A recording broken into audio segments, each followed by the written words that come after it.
Boa tarde a todos, a todas. Eu fico muito contente de estar aqui, agradeço o convite, não é? A oportunidade de reencontrar os colegas que eu não via já há algum tempo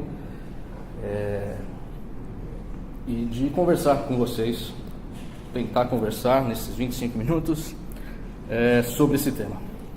Eu agradeço aqui que se tentou fazer funcionar a tela, não deu certo, mas tudo bem, a montanha ia parir um rato, né? Se funcionasse, eram apenas dois textos, dois trechinhos, então não há grande problema. O Alexandre disse que ficava intimidado depois de ter falado, né? Falar no final do evento e depois de ter ouvido todo mundo. Agora, na minha situação, então, é pior, né? Porque é o último a falar na mesa, agora tem o encerramento e depois de ouvir você falar. Pois bem, então, vamos lá. Quando eu fui convidado a participar desse evento aqui, eu imaginei erradamente que o tema do congresso era o tema da minha fala. Ou seja, que eu precisava pensar nesse tema, né? A escola, problema filosófico. Eu não compreendi que no âmbito da mesa, né, eu poderia usar recursos, né, usar caminhos que se aproximassem do tema geral ao seu modo particular. Aí eu fiquei assustado, porque um tema assim, a escola, problema filosófico, ao menos para mim, é de espantar e de botar medo. Então eu tive de labutar bastante para encontrar uma forma de pensar esse assunto, que mesmo que admita, né, a dificuldade causada pela extensão semântica da proposição, eu fosse capaz, dessa forma, de fazer sentido para mim e, quem sabe, para alguns de vocês. Bem, dito isso, é preciso, nesse instante mesmo que eu começo a falar, definir da melhor maneira possível os meus termos, né? Em filosofia, todo mundo sabe, a primeira coisa que temos que fazer é perguntar quais são os seus termos ou definir os termos. Por exemplo, quando nos propomos, ou quando eu me proponho a pensar a escola como um problema da filosofia, de qual escola falamos? Né? De qual filosofia tratamos quando escolhemos a escola como seu problema? Eu creio que não devemos permitir que a tendência inata do discurso filosófico para a abstração e para as ideias gerais, a primeira é uma virtude, se bem controlada, e a segunda um vício, sempre que aparece, nos leve muito longe. É preciso pensar nesse termo escola, de modo a circunscrevê-lo em uma certa concretude operativa com a qual possamos realmente lidar e que evite justamente a abstração generalizante. E o mesmo vale para a filosofia ao ser tratada aqui. É o que eu vou tentar fazer, não sei se eu consigo. Quanto à escola, portanto, ao falarmos dela, falamos antes de tudo, tal como o colega Alexandre, da escola pública, laica e republicana, uma instituição nascida no contexto do iluminismo. E é desse contexto, então, que partimos. Uma escola pensada para todos, tendo em vista o todo, e que surge na Europa na passagem do século XVIII para o século XIX. Falamos, portanto, de uma instituição e do propósito de se criar e manter tal instituição. Desde os inícios da Revolução Francesa, nós encontraremos planos e memórias para a instrução pública, surgindo no ambiente efervescente dessa atividade política. Educar o povo era o mesmo que criar e manter o homem, a república, a nação, era se ocupar de preservá-los da dissolução e do retorno às velhas formas de um regime superado. O Marquês de Condorcet, que desde 1791 dirigia um jornal de instrução social, nesse mesmo ano, 1791, publicou as suas 5 memórias sobre a instrução pública, em que podemos ler, por exemplo, que a educação pública é um dever da sociedade para com os cidadãos, ou que a desigualdade de instrução é uma das principais fontes de tirania. Em 1792, ele apresentou à Assembleia seu relatório e seu projeto de decreto relativo à organização geral da instrução pública, e de tantos outros planos que floresceram nesse período, formulados e escritos por Mirabeau, Talleyrand, Robespierre, Danton, etc. Talvez o Plano de Educação Nacional de Le Pelletier, de 1793, seja o mais conhecido, para o que concorreu a versão, se não é vera ben trovato, né, de ter sido encontrado junto ao peito de Le Pelletier, atravessado por uma espada do seu idealizador, né? Le Pelletier morto por um monarquista e tal, primeiro mártir da Revolução. Na primeira frase do plano de Le Pelletier, ele afirma que a história deve à Revolução, né, 3 monumentos: a Constituição, o Código Civil e a educação pública. Mas podemos recuar um pouco, se quisermos, lembrar, por exemplo, das recomendações dos planos de educação elaborados por Jean-Jacques Rousseau, o Emílio como um preceptorado capaz de salvar um indivíduo da corrupção social, o projeto para a educação do senhor de Saint-Marie, também na chave do preceptorado, além do artigo sobre economia política na enciclopédia, as considerações a respeito do governo da Polônia, o mesmo livro 1 do Emílio, esses últimos referindo-se especialmente às recomendações para a educação geral e pública. Podemos também avançar e considerar então a escola napoleônica como exemplo de realização, se não de algum desses planos, ao menos de seu espírito, né? Formar o homem ao formar o cidadão. Essa era uma dos trechos que eu queria colocar aqui. Aqui eu vou traduzindo. De todas as nossas instituições, atribuída a Napoleão essa afirmação. De todas as nossas instituições, a educação pública é a mais importante. Tudo depende dela, o presente e o futuro. É essencial que a moralidade e as ideias políticas da geração que agora está se desenvolvendo não sejam dependentes das novidades do dia ou das circunstâncias do momento. Acima de tudo, nós precisamos garantir a unidade, né? Precisamos ser capazes de forjar no mesmo molde toda a geração, né? Toda uma geração. Não é? Pois bem, a ideia de uma educação pública e compulsória e da escola como executora dessa ideia são, portanto, realidades contemporâneas, realidades nossas aqui. A República de Platão, ou os projetos de Comênios, para lembrarmos de dois autores colocados em extremidades temporais da reflexão filosófica sobre educação, né? Um nas suas origens e outro no período imediatamente anterior a esse do qual nós falamos, são concepções referidas ou à cidade antiga ou à cosmovisão medieval cristã. O que a Revolução faz nascer é a escola como instituição fundamental de uma república laica e que deve, por isso, zelar por ela. Agora, então, quanto à filosofia. A ela parece ser mais fácil tratar da educação, em letra maiúscula, do que da escola. Seja com a criação de teorias da educação, como as de Platão, de Agostinho, de Locke, de Rousseau e por aí vai, seja a partir do século XX, especialmente com a crítica do discurso pedagógico na chave da filosofia analítica, não é? Como fizeram Peters ou Israel Scheffler. Eles não fizeram só isso, mas são conhecidos por isso. Junte-se a isso uma constatação. Considerando a filosofia do ponto de vista de uma disciplina acadêmica, né, encontraremos, pelo menos encontraremos isso em nosso país, certa desconfiança dos que lidam com o que poderíamos chamar de temas duros filosóficos. Talvez a educação seja um tema mole, não sei, não é? Em relação a nós, que nos ocupamos da educação a partir da filosofia. A muitos parece haver qualquer coisa de residual, de inenquadrável ou de irredutível, por assim dizer, na reflexão sobre a educação, o que afasta os dedicados a certa pureza do conceito desse campo. Talvez encontremos aqui a restrição filosófica presente já em Platão contra as artes práticas, né, as terrinai, e o saber fazer, enraizados na empiria e não na episteme. E além disso, entendidos como meios e não como fins. E a educação, enquanto uma atividade e não uma teoria, é evidentemente um saber fazer desse tipo e não uma ciência dura. Por mais que a expressão equívoca ciência ou ciências da educação habite os nossos departamentos, né? O caráter mestiço da educação, uma prática que se refere a outras práticas e a experiências e a teorias que, por sua vez, se referem novamente a uma prática. Esse caráter não facilita o trabalho filosófico, que enfrenta, nesse caso, as mesmas dificuldades de tentar incorporar à sua reflexão outras artes práticas ou tecnai irredutíveis ao conceito e que, se compreendidas desse modo, serão sempre também meios para a consecução de certos fins. É como se nós tivéssemos os pés colocados, cada um, em botes diferentes, um ocupado com fazer e outro com pensar, dicotomia cuja síntese e superação espera ser realizada em nossa performance como professores ou como investigadores em filosofia. É bastante curioso que a dificuldade que nós enfrentamos não é em nada atenuada pelo fato de a educação, surpreendentemente, ser parte da reflexão filosófica do Ocidente desde os seus começos. Basta encararmos de novo a República de Platão ou o Emílio, ou então o De Magistro de Agostinho ou o De Magistro de São Tomás de Aquino, ou sobre a educação de Locke, ou tantos outros, de novo, não é?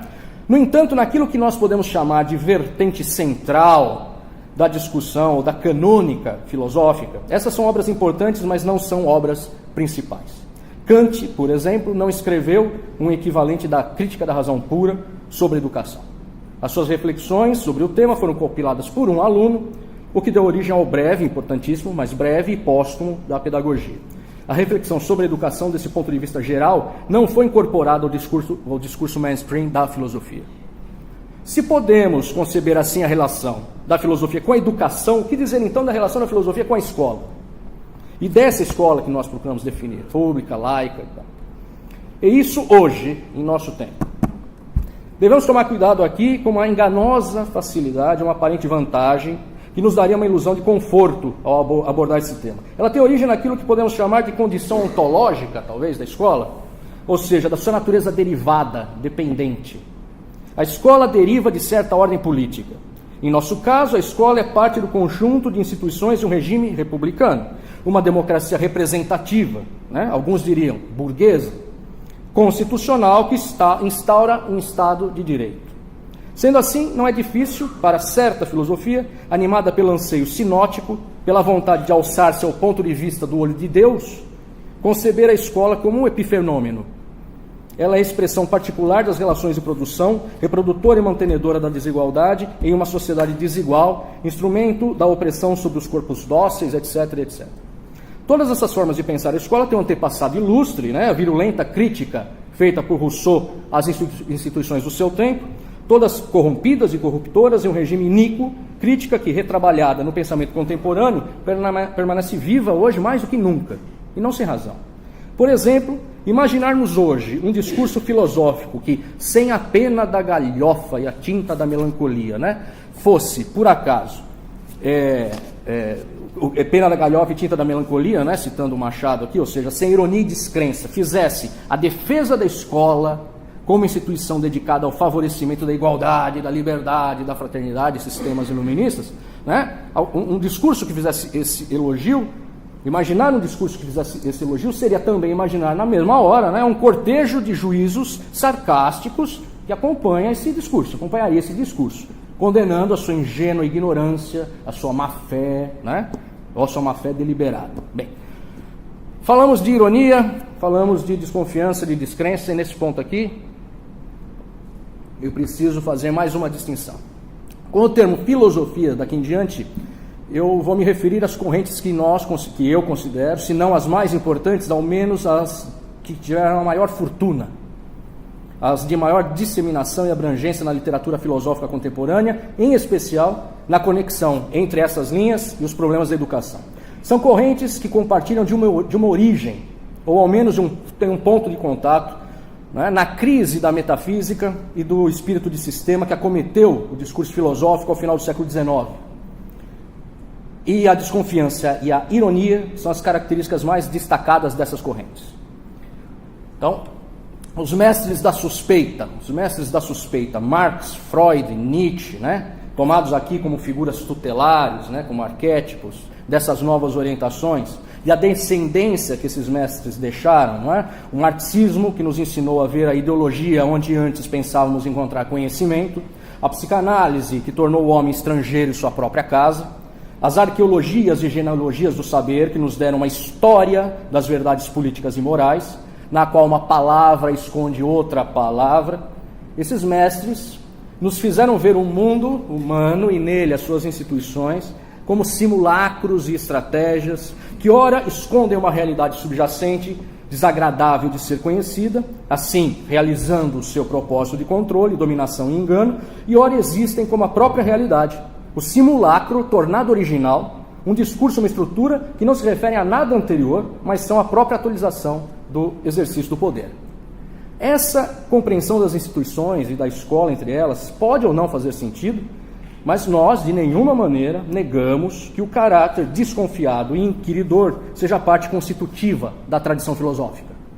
Se o espírito predominante da filosofia em nosso tempo é esse, e se nele nos sentimos confortáveis, como se falássemos de constatações e de descrições, e não de juízos assumidos, é velha de milênios a presença da skepsis, do duvidar, do pôr em questão, o saudável saltar de lado nietzschiano.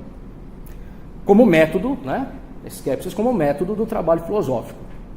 Ela não está ausente de nenhuma expressão da filosofia que mereça ser levada a sério. A skepsis impulsionou os antigos gregos, céticos das respostas do seu tempo. As perguntas sobre o homem e o mundo foi o que fez Descartes reagir às explicações da escolástica, negando tudo para poder, no fim, afirmar alguma coisa. Foi o que deu a Marx a chance de virar o sistema hegeliano de ponta cabeça, colocando então o real novamente com os pés no chão. É mesmo trivial afirmar que encontramos a skepsis em todo o projeto filosófico, porém, no cenário contemporâneo, a suspeita assumiu um protagonismo, especialmente ao colocar de lado, de modo combativo, as esperanças metafísicas por fundamento e a relação de correspondência entre fato e discurso, entre verbo enunciador e o evento enunciado. Não há como se pensar em fundamento ou em sujeito do enunciado sem referência à linguagem, isto é, sem subordinação de ambos à linguagem, o que equivale, na prática, ao abandono de qualquer pretensão essencialista e ao desaparecimento dos dois, do fundamento e do sujeito, tornados também expressões da linguagem.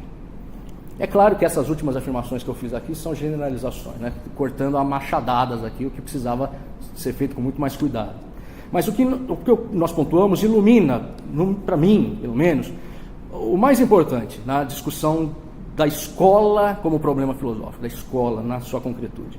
De fato, podemos conceber que a filosofia dentro da escola definida, como fizemos, tem e deve ter o caráter de uma atividade de perspectivismo, de exercício da skepsis na forma mais pura possível, por meio da tradição literária filosófica, ou mesmo, em alguns casos, sem apelo direto a ela. Do professor de filosofia, nós devemos esperar ser ele, o diabo de Goethe, o Mefistófeles do Fausto, que dizia ser o espírito da negação, não é?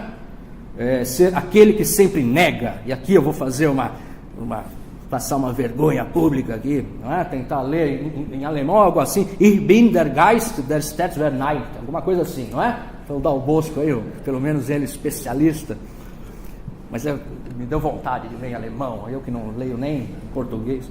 Eis aqui um lugar fértil para os poderes da recusa e da suspeita, não é? E da condenação daquilo que há. Exercitar essa potência do espírito, ser aquele que nega onde todos afirmam, ou o contrário, ensinar como é possível pensar e atuar ao modo do escrevente Bartleby, do conto de Herman Melville, I would prefer not do, ou seja, eu prefiro não fazer, eu não quero, não é? É um conto fantástico. Talvez seja uma das expressões mais esperadas do compromisso da filosofia na escola. E reforçamos aqui o locativo, na escola, dentro da escola, enraizada na escola. A filosofia, como disciplina e conteúdo curricular, pode oferecer experiências de suspensão do juízo e de deslocamento mental que outras disciplinas talvez tivessem mais dificuldade em fazer. Sem contar o valor intrínseco da apresentação da sua tradição literária. Isso, no entanto, não se relaciona com o tema dessa mesa, porque não é sobre a filosofia na escola que falamos, mas sobre a escola na filosofia. E isso é completamente diferente.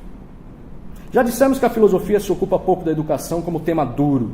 A educação também é relativa ou dependente, derivando do político e do ético. O que dá à escola, né, infelizmente, na sua expressão institucionalizada, a irrealidade da cama na República de Platão, no último livro da República de Platão. Né? A cópia da cópia, a derivação do derivado, estando assim, citando o velho mestre Platão, 3 graus abaixo da verdade.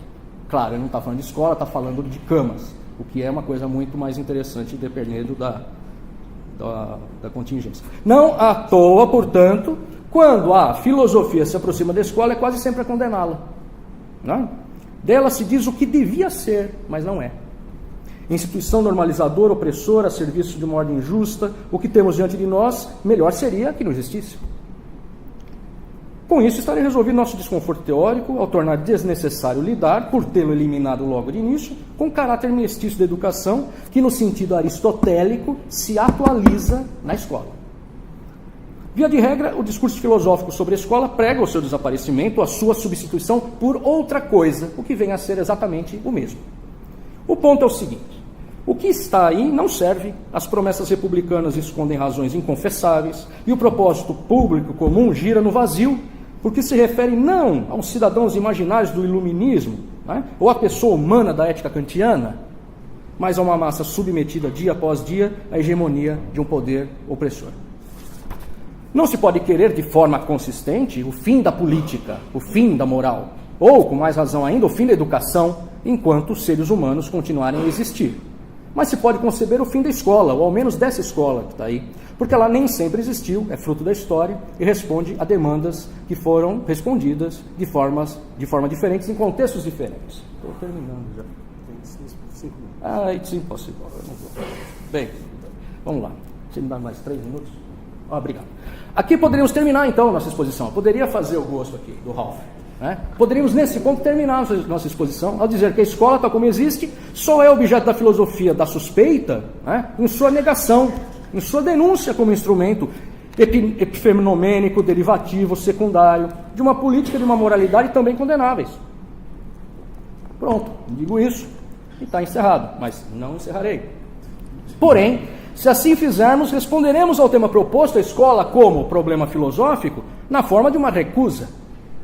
É como se lidássemos com uma falsa questão, encerraríamos então a discussão, afirmando que a escola, a verdadeira escola, com a qual valeria a pena nos ocuparmos, é coisa totalmente diferente dessa que está aí, e o objeto de nossa investigação, uma escola pública concreta do nosso tempo, seria abandonado. Porém, se é verdade o que já nos ensinou o Peer Gynt, do Ibsen, né, que o herói nunca morre no meio do quinto ato, tentaremos um caminho diferente. Isso também porque acreditamos que o núcleo da questão sobre a escola como problema filosófico está em outro lugar. A relação da filosofia com a escola e a presença da escola na filosofia não podem ser tratados sem levarmos em conta o caráter essencialmente definidor da escola, ou seja lá o nome que dermos à instituição encarregada em uma democracia de massas de mediar a aquisição de saberes e de práticas. O que seja, qual seja. O seu caráter conservador e prescritivo. Não há aqui nada de novo, pois isso que nós identificamos como definidor da escola também é definidor da educação.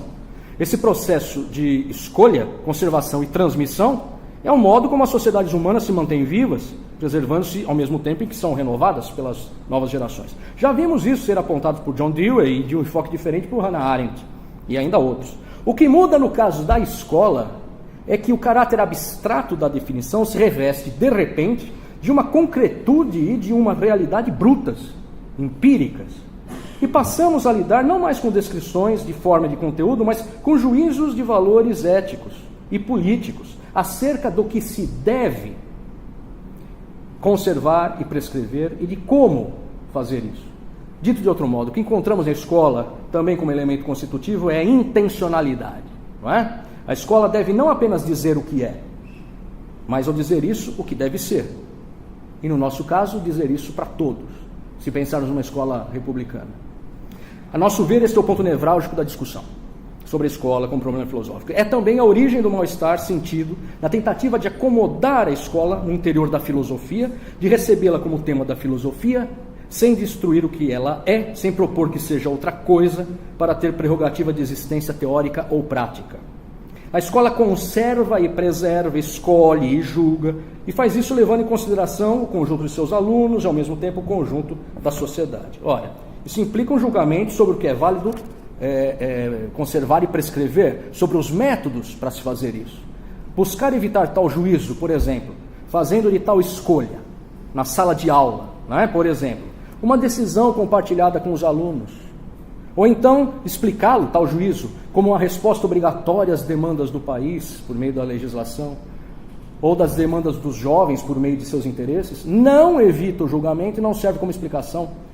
O professor é quem decide repartir, por exemplo, com os alunos a responsabilidade da escolha. E mesmo isso só até certo limite, não é? Imaginemos que a classe escolhesse não estudar. Como faríamos? Né? Vamos resolver aqui entre nós que vamos estudar. Professor, resolveu que não vamos estudar nada.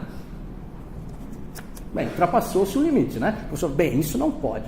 Então essa coisa é um pouco fictícia. No outro caso, a escolha do legislador, seja ele quem for, obriga um julgamento dos critérios que ele usou e das demandas que ele escolheu acolher. Por exemplo, Não é evidente que a educação básica pública deva ter como fim o mercado de trabalho, como muitos afirmam e defendem, a par de qualquer relação que se possa demonstrar existir entre eles. E, por fim, o interesse dos alunos só é critério acerca dos conteúdos depois de ter sido, de algum modo, harmonizado com outras demandas e outros critérios anteriores ao interesse demonstrado pelos alunos, seja ele qual for.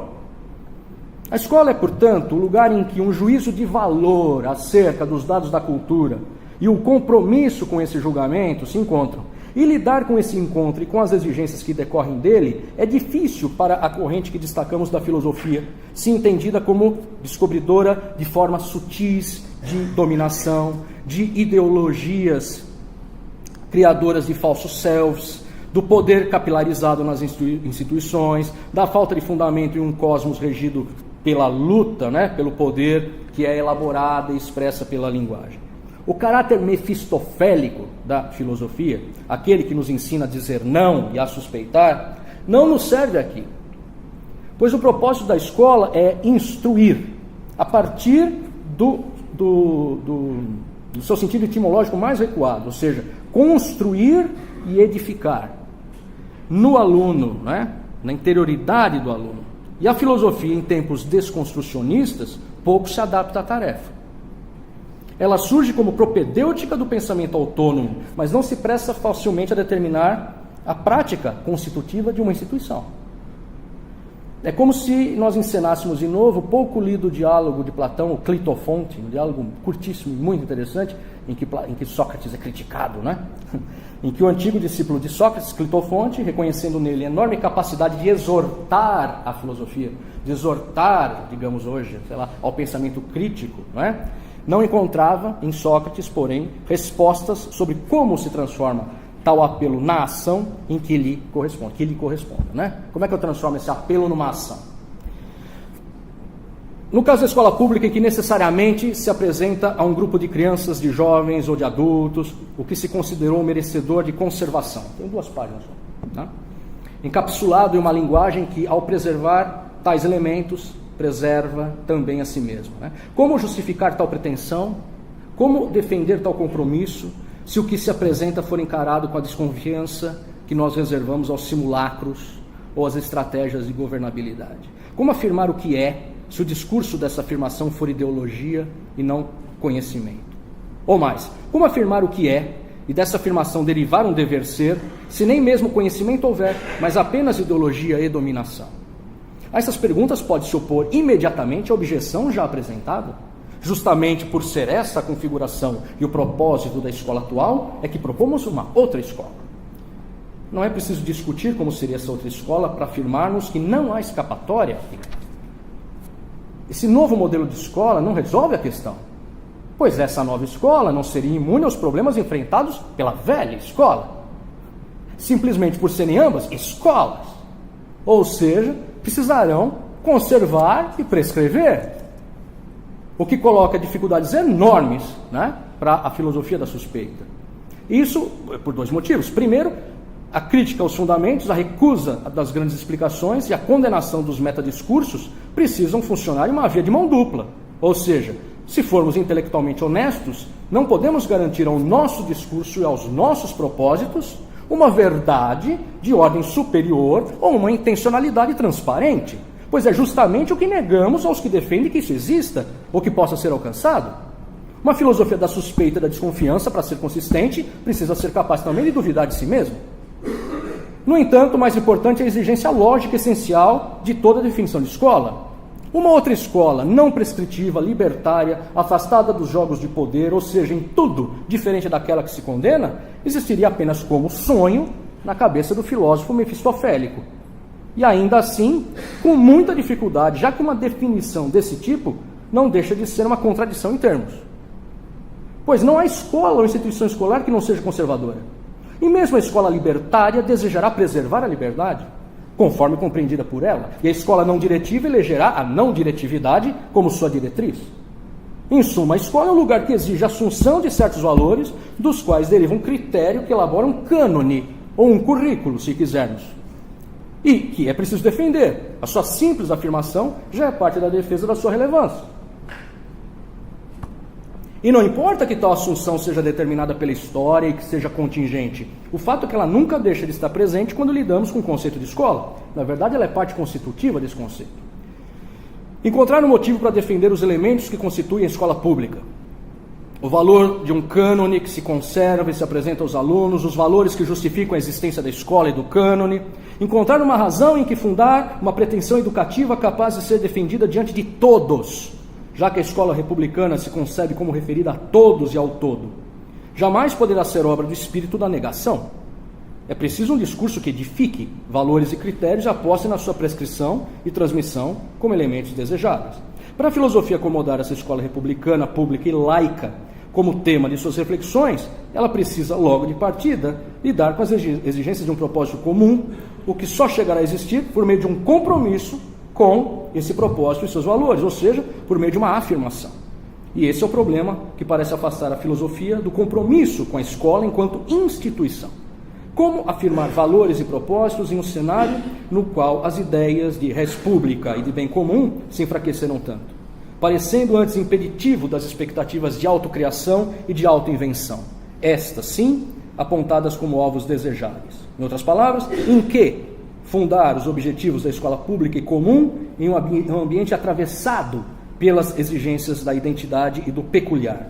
Pois a autocriação, a autopoiesis, que surge como programa em muitas das leituras dos mestres da suspeita, não se harmoniza facilmente com as exigências que a ideia de escola republicana procura enfrentar, formar a todos, tendo em vista o todo, a partir do comum. Hoje, com qual discurso capaz de nos apresentar esse todo e esse comum, a filosofia seria capaz de se comprometer? E para encerrar, o Richard Hort, que vocês conhecem, na introdução do seu livro Contingência, Ironia e Solidariedade, nos dá um vislumbre do contexto dessa nossa dificuldade. Cito Hort, que eu queria também passar aqui, né? Autores como Kierkegaard, Nietzsche, Baudelaire, Proust, Heidegger e Nabokov são úteis como exemplos, como ilustrações do que é a perfeição privada, uma vida humana, autocriada, autônoma.